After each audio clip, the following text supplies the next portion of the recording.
1872 November 7ஆம் தேதி நியூயார்க்கில் இருந்து ஒரு கப்பல் மேரி செலஸ்ட் சமுத்திர பயணத்திற்கு கிளம்பியது. இது ஒரு மிகப்பெரிய மர்மத்தைக் கொண்ட பயணமாக்கிக் கொண்டிருந்தது. இந்த கப்பல் ஒரு பிரிகாண்டைன் வகையைச் சேர்ந்தது.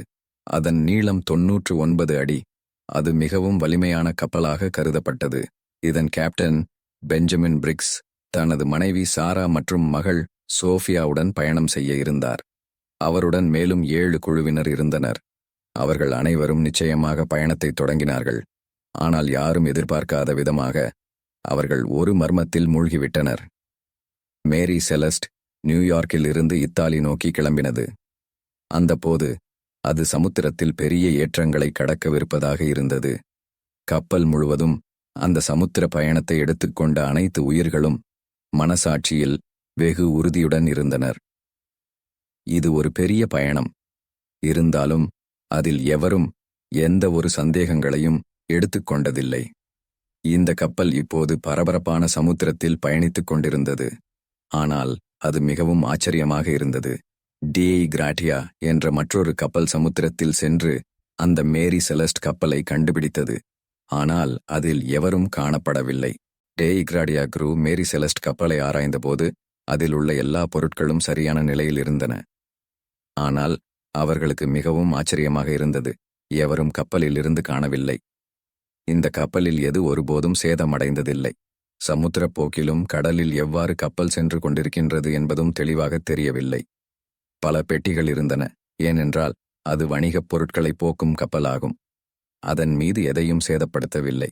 ஆனால் அதில் ஏன் யாரும் இல்லை என்பதுதான் முழு மர்மமாக இருந்தது. இந்த கப்பலின் நிலை மிகவும் விசித்திரமானது. க்ரூவை யாரும் காணவில்லை. எப்போது கப்பல் பயணித்தது என்பது குறித்த எந்த ஒரு கணக்குகளும் எதுவும் காணப்படவில்லை. இது ஒரு பெரிய கேள்வியாக உள்ளது. எங்கு போயினார்கள்? இவர்கள் எதற்காக கப்பலை விட்டு சென்றனர் என்று யாரும் சொல்ல முடியவில்லை. இதற்கான பல காரணங்களும் இருக்கின்றன.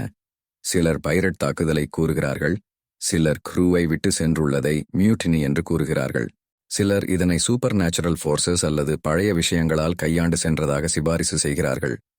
இவ்வளவு காலமாக இந்த கப்பலின் மர்மத்தை பத்திரப்படுத்த முயற்சிக்கின்றனர். பல விஞ்ஞானிகள் மற்றும் ஆய்வாளர்கள் இதை பற்றி கண்டுகொள்ள பல்வேறு வகைகளில் ஆராய்ந்துள்ளனர். அந்த நிலை எந்த ஒரு பூர்வீக பார்வையில் இருந்தாலும் அதை அறிவியல் பூர்வமாக ஆதரிக்க முடியாது. பிரச்சனை இப்பொழுது மேலும் விவாதிக்கப்படுகிறது.